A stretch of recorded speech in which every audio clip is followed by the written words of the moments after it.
नाम अभिमाद महामृतम। नैमिषारण्य की पावन भूमि में 88,000 संत जन विराजित थे। अब ये जो 88,000 संत जन विराजित थे, इन संतों की हजार वर्ष लंबी आयु। अब एक दिन भोर की बेला में सभी संत बैठे हुए थे। उसी समय क्या हुआ, 20 वर्षीय सूत जी महाराज का आगमन हुआ। सूत जी हैं वेद व्यास जी के शिष्य, और जब सूत जी का आगमन हुआ, इन सभी संतों ने सूत जी को देखा तो खड़े होकर सूत जी का सम्मान करने लगे। जब सम्मान करने लगे तो सूत जी को अपने मन में बड़ा संकोच लगा। क्यों? ये तो मैं तो इनके सामने एक छोटा सा बालक हूं। ये सभी संत तो मेरी आयु से कितने बड़े बड़े संत हैं, और ये इतने बड़े बड़े संत मेरा सम्मान कर रहे हैं। तो मन में बड़ा संकोच लगा। पूछ लिया, महाराज मैं तो आपके सामने एक छोटा सा बालक हूं और आप मेरा सम्मान क्यों कर रहे हैं? मुझे आपका सम्मान करना चाहिए। तो उन सभी संतों ने क्या जवाब दिया? सभी संतों ने कहा सूत जी से, महाराज हम आपसे आयु में बड़े जरूर हैं, लेकिन आयु का बड़ा व्यक्ति बड़ा नहीं माना जाता। कोई धन वृद्धा, कोई बल वृद्धा, आयुर्वृद्धा तथैव च ते सर्वपि ज्ञानम किंकरा शिष्य किंकरा। सौनक ऋषि सूत जी से कहने लगे, महाराज कोई धन में बड़ा होता है, कोई धन वृद्धा, कोई बल वृद्धा। कोई व्यक्ति बल में बड़ा होता है, आयुर्वृद्धा से तथैव च, ऐसे ही कोई व्यक्ति आयु में बड़ा होता है, लेकिन ये वास्तव में बड़े नहीं कहलाते। फिर बड़ा कौन है? कहा ते सर्वपि ज्ञानम। जो व्यक्ति ज्ञान में बड़ा है, बड़ा तो वही कहलाता है। और हम तो केवल मात्र आपसे आयु में बड़े हैं, लेकिन आप हमसे ज्ञान में बड़े हैं, इसीलिए हम आपका सम्मान कर रहे हैं।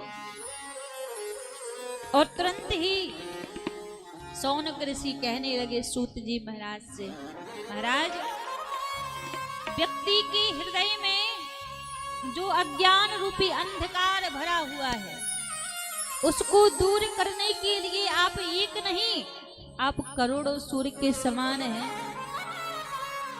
अज्ञान ध्वंत विध्वंसम कोटि सूर्य समप्रभा सूताख्याहि कथा सारम मम कर्ण रसायनम।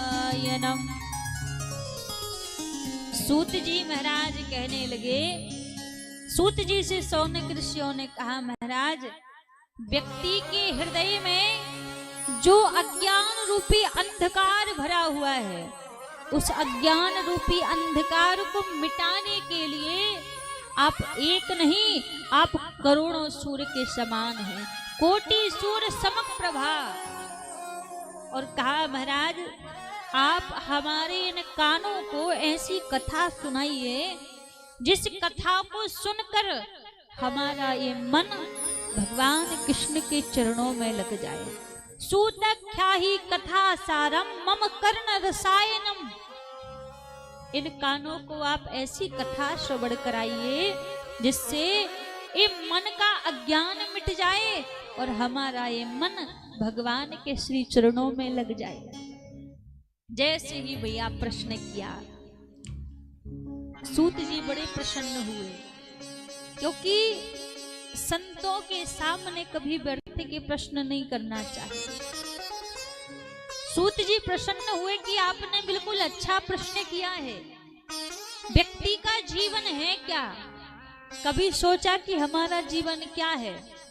काल ब्याल मुख ग्रास त्रास निर्णास हेतवे श्रीमद् भागवतम शास्त्रम कलौ कीरेण भासितम। ये व्यक्ति का जीवन क्या है?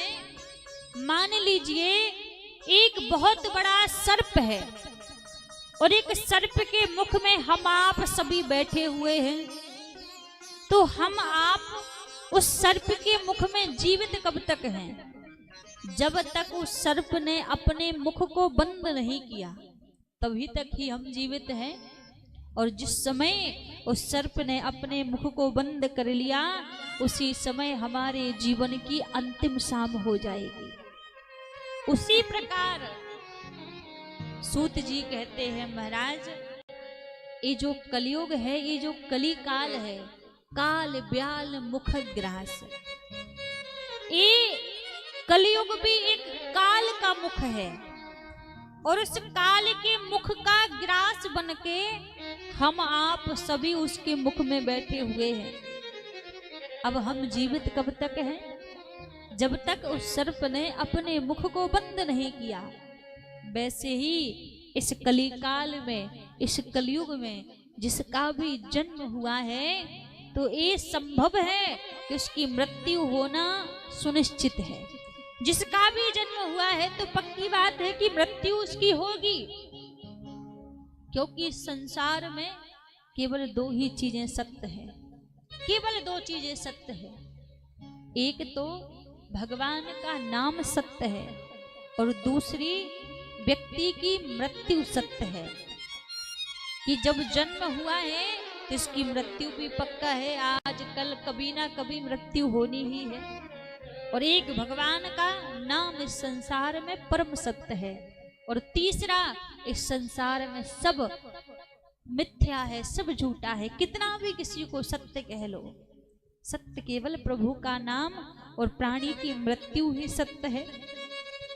तो सूत जी कह रहे हैं इस कली काल में व्यक्ति का जीवन काल के मुख में है। ये सोच के मत बैठना, ये भ्रम पाल के मत बैठना कि 100 वर्ष का जीवन मिलेगा, 80 वर्ष का जीवन मिलेगा, 60 वर्ष का जीवन मिलेगा।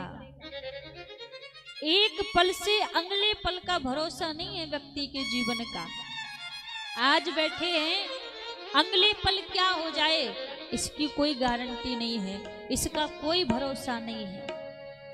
क्षण भंगुर जीवन की कलिका, कल जान को प्रात खिली ना खिली, मलयाचल शीतल मंद सुगंध समीर मिली ना मिली, कलिकाल कुठार लिए फिरता, तन नम्र सो चोट झिली ना झिली, भजले हरि नाम हरि रसना, यदि अंत समय जा हिली ना हिली। अंत में ये जिह्वा हिलेगी या नहीं हिलेगी, अंत में राम कहने का मौका मिलेगा या नहीं मिलेगा, इसका कोई भरोसा नहीं है, इसकी कोई गारंटी नहीं है।